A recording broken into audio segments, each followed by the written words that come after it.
现在我们很习惯肚子饿就是外送哦，有些人甚至还会在点餐前先比较看看 Foodpanda 还是 Uber Eats 谁的优惠多。但你知道吗？未来台湾的外送平台可能会剩下一家独大，到底发生什么事？今天就让我们一起来聊聊外送平台吧。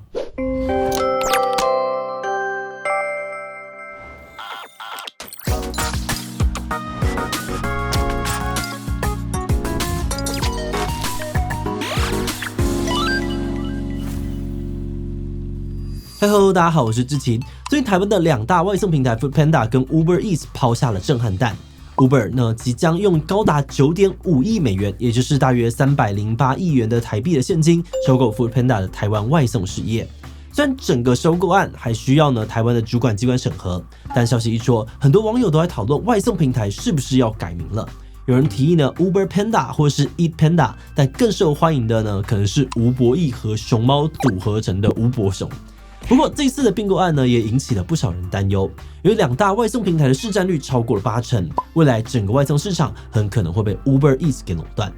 很多人担心过去外送平台常见的争议，像是消费纠纷对餐厅签订不公平合约，甚至外送员的劳动权益都可能会持续恶化。那到底外送平台为什么会争议这么多？ Foodpanda 被并购又可能造成哪些影响？今天就让我们一起来讨论看看吧。不过在开始今天的讨论之前先让我们进入工商服务时间。你是不是常常在育儿的路上感到困难，苦口婆心，往往输给了灰心？想要绘本给孩子进步的价值观，但在茫茫的童书海当中不知道该如何选择呢？芒果官网能够根据不同的年龄价值观推荐最适合孩子的套组，而且每一本都能够让你向试阅，希望你喜欢认同再购买。官网更有最划算的折扣，最低6折起结账，输入77推荐还有再9折，让芒果陪伴你的育儿之路，一起充满信心，快乐学习。赶快点击资讯栏的连结吧。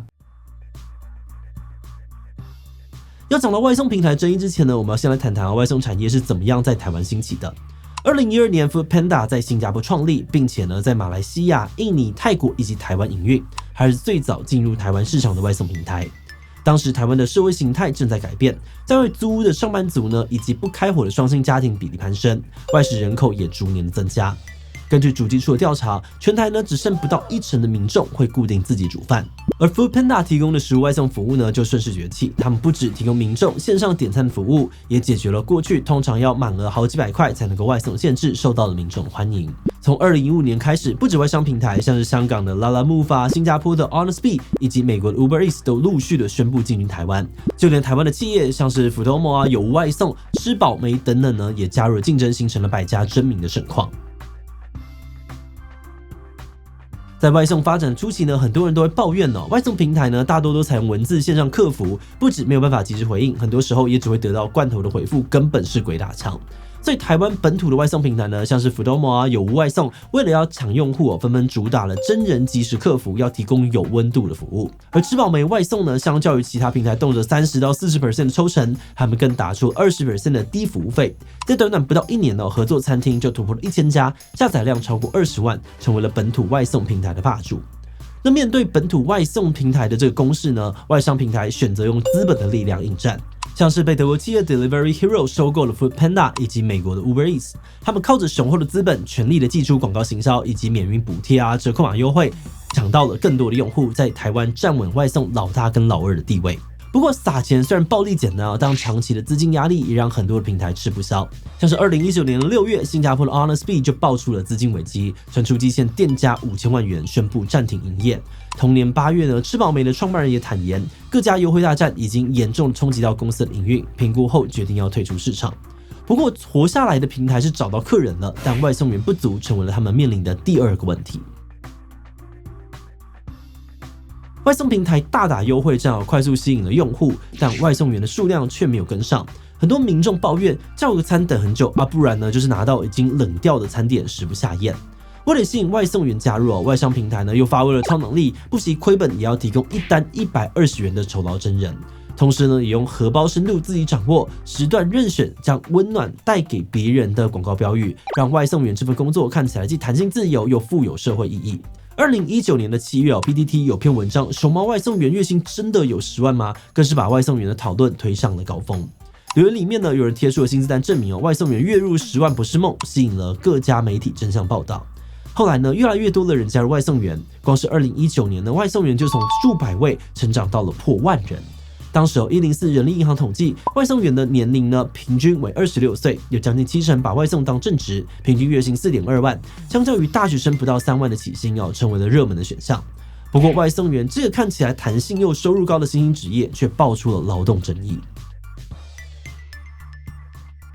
2019年的国庆年假，短短的3天就连续发生了2起外送员的死亡车祸，引发了社会的关注。根据平台的规定外送员属于承揽制人员，不受雇主指挥，可以自由的决定工作地点时间、方式与内容。但同时也不像一般的雇佣制劳工公司会帮劳工保劳保有职灾的保障。换句话说，这2起意外事故的外送员很可能没有办法获得任何的补偿。有人就质疑，外送员根本就不算承揽制人员，因为如果临时不能够服务，必须要24小时回报公司，而且服务期间呢，也被强制要穿着制服，使用官方的保温箱，一点都不自由。他们批评平台呢，利用承揽制的名义，把雇佣成本外包，试图淡化责任。劳动部也在假期的隔天大动作的发起劳检，认定外送平台是假承揽真雇佣，对2大外送平台开罚。而2大外送平台虽然都承诺会负担这一次事件后续的保险赔偿，但他们还是强调外送员是承揽人员而非雇佣劳工。后来更进一步的更改契约，强化与外送员的承揽关系，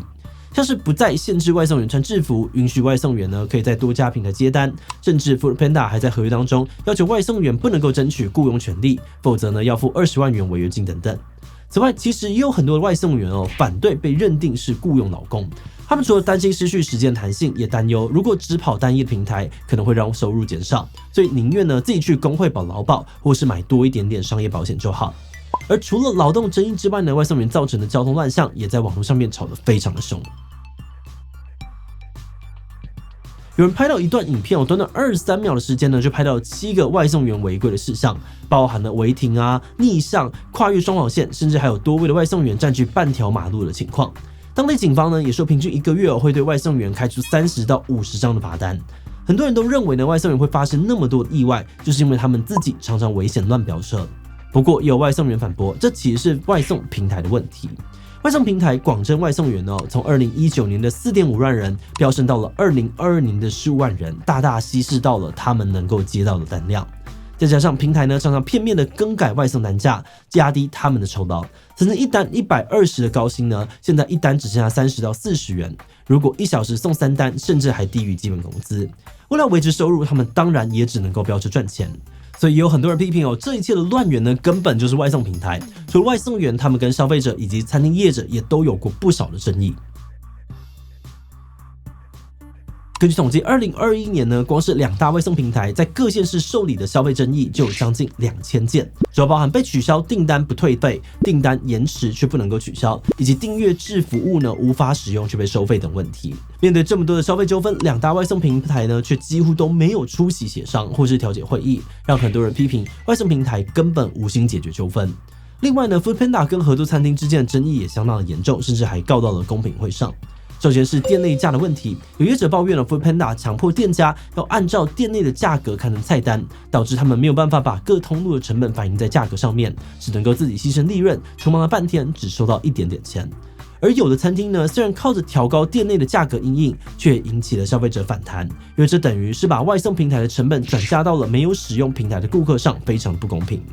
再来 ，Foodpanda 在发展顾客自取服务时呢，规定餐厅不能够拒绝顾客自取订单，也让很多店家不满，因为他们愿意支付外送抽成呢，就是希望可以透过外送平台拓展客源。自取服务呢，却反而会让原本就会内用外带的顾客流失到外送平台上面，然后餐厅业者呢还得要多支付抽成的费用，非常的不合理。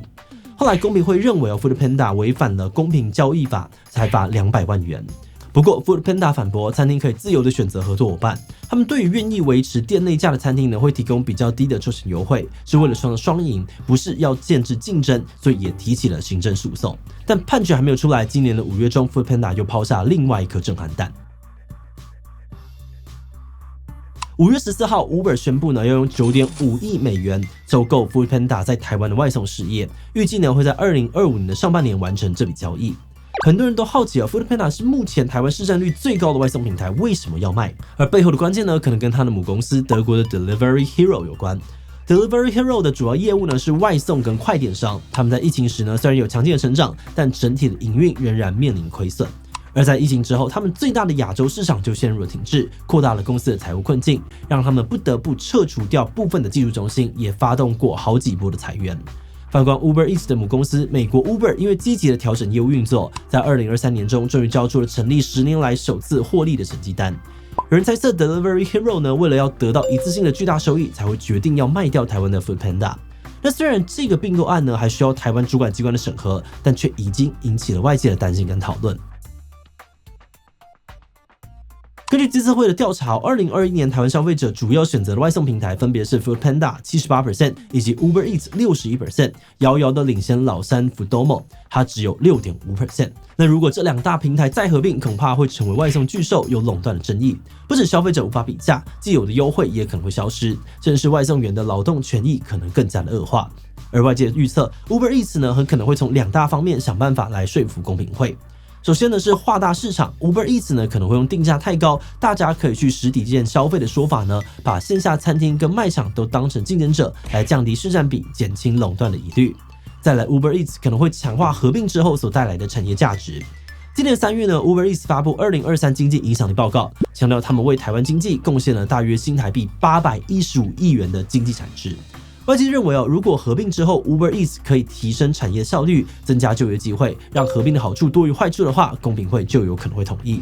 对此呢，公平会表示说，两大外送平台合并市占率呢会超过80%，已经是独占。但市占率高呢，不代表违法，或是一定会驳回。关键在于 Uber Eats 滥用市场力的可能性是不是很高？未来呢会召开公听会以及座谈会，听取各方意见之后再做决定。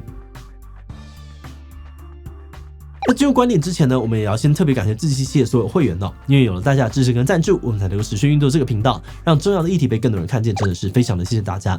那如果你愿意支持我们走得更远，欢迎点击频道主页的加入按钮，成为我们的会员，或者也可以超级感谢小额支持我们。好的，那话说回来，我们团队其实蛮依赖外送的很感谢有外送服务以及外送员，让我们能够节省不少的时间来处理其他的事务。但这一次在查资料的过程当中呢，我们发现这些便利的背后，其实有很多重要的议题值得关注，像是平台与消费者之间的纠纷、餐厅业者的不公平合约，以及外送员的劳动权益等等。不过在另外一方面呢，我们也看到有很多人讨论说，不希望外送平台合并，因为担心之后可能会垄断市场，调涨费用。那我们认为，其实不论有没有合并，调涨费用都可能势在必行。因为 Foodpanda 的母公司获利不佳，如果没有办法透过出售来改善财务状况，未来呢可能会减少对于台湾市场投入资源，影响到现在的补贴优惠，甚至为了增加利润，对合作伙伴以及消费者涨价。那既然涨价是必然的，我们认为或许可以换个角度来看待涨价。